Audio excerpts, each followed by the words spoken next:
ಉಡಾಯಿಸೋ ಖಾರ ಬಣ್ಣ ರುಚಿಯನ್ನು ನೀಡುತ್ತದೆ. ಮೆಣಸಿನ ಪುಡಿ ಚಿಂದಿ ಉಡಾಯಿಸೋ ಖಾರ ಬಣ್ಣ ರುಚಿ.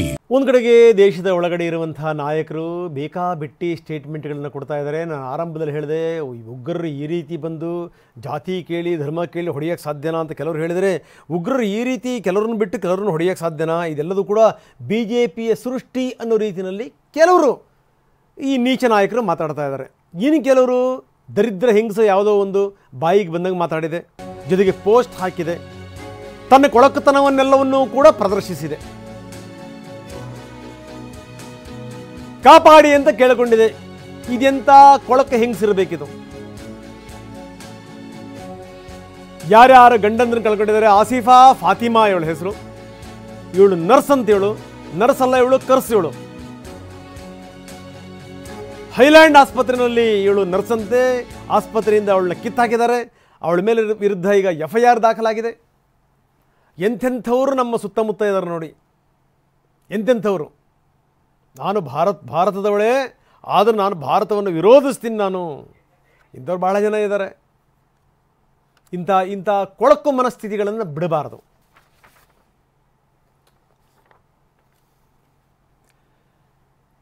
ಸೊ ಆಕೆ ಹಾಕಿದಳೆ, ಕಾಪಾಡಿ, ಕೊಳಕು ಹಿಂದೂಗಳು ನನ್ನ ಹಿಂದೆ ಬಿದ್ದಿದ್ದಾರೆ. ಹೌದು, ನಾನು ಭಾರತೀಯಳು. ಹೌದು, ನಾನು ಭಾರತವನ್ನು ದ್ವೇಷಿಸುತ್ತೇನೆ. ಇವಳು ದ್ವೇಷ ಮಾಡಿದ್ರೆ ಏನು, ಪ್ರೀತಿ ಮಾಡಿದ್ರೆ ಏನು, ಇಂಥವ್ರನ್ನ ಒದ್ದು ಒಳಗಡೆ ಹಾಕಿದ್ರೆ, ಮಗಲು ಮುರಿದ್ರೆ ಸರಿ ಹೋಗುತ್ತೆ. ಬರೀ ನಮ್ಮ ಪ್ರತಿನಿಧಿ ಅಶೋಕ್ ನಮ್ಮೊಂದಿಗೆ ನೇರ ಸಂಪರ್ಕದಲ್ಲಿದ್ದಾರೆ. ಅಶೋಕ್, ಯಾರು ಇವಳು ಕೊಳಕು ಹೆಂಗಸು? ಇವಳು ವಿರುದ್ಧ ಏನಾದರೂ FIR ದಾಖಲಾಗಿದೆಯಾ? ಒಳಗಡೆ ಹಾಕಿದಾರಾ? ಅಥವಾ ನಾಳೆ ಯಾರೋ ನಮ್ಮದು ಹ್ಯಾಕ್ ಮಾಡಿದ್ರು, ಅದಕ್ಕೋಸ್ಕರ ಹಿಂಗಾಯಿತು, ನಾನಂಗೆ ಮಾಡಿಲ್ಲ ಅಂತ ನಾಳೆ ಹೇಳಿ ತಪ್ಪಿಸ್ಕೊಳ್ಳೋಕೆ ಭಾಳ ಜನ ಪ್ರಯತ್ನ ಪಡ್ಬೋದು. ಏನು ನಡೀತಾ ಇದೆ ಅಶೋಕ್?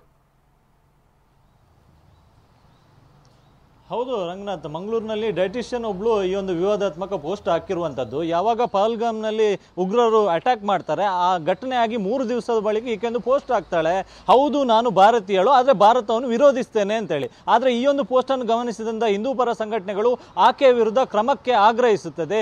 ಇದಾದ ಬೆನ್ನಲ್ಲೇ ಅವಳು ಮತ್ತೊಂದು ಪೋಸ್ಟ್ ಹಾಕ್ತಾಳೆ, ಕೊಳಕು ಹಿಂದೂಗಳು ನನ್ನ ಬೆನ್ನ ಹಿಂದೆ ಬಿದ್ದಿದ್ದಾರೆ, ಕಾಪಾಡಿ ಅಂತೇಳಿ. ಸೊ ಈ ಪೋಸ್ಟ್ ಇದೀಗ ವಿವಾದಕ್ಕೆ ಕಾರಣ ಆಗಿರುವಂಥದ್ದು. ಆಕೆಯ ವಿರುದ್ಧ ಕ್ರಮಕ್ಕೆ ಆಗ್ರಹಿಸಿ ಹಿಂದೂ ಪರ ಸಂಘಟನೆಗಳು ಒತ್ತಾಯವನ್ನು ಕೂಡ ಮಾಡಿದ್ರು.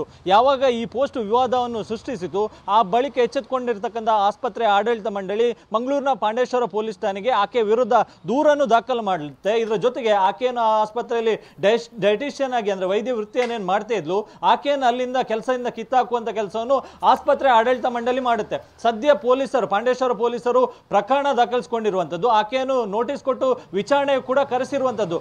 ಆದ್ರೆ ಅಲ್ಲಿ ಆಕೆ ಒಂದು ಸಮಜಾಯಿಕೆಯನ್ನು ಕೊಡುವಂತ ಕೆಲಸವನ್ನು ಮಾಡಿದಾಳೆ. ನನ್ನ ಮಕ್ಕಳು ಈ ಒಂದು ಪೋಸ್ಟ್ ಅನ್ನು ಹಾಕಿದ್ದಾರೆ ಎನ್ನುವಂಥದ್ದು.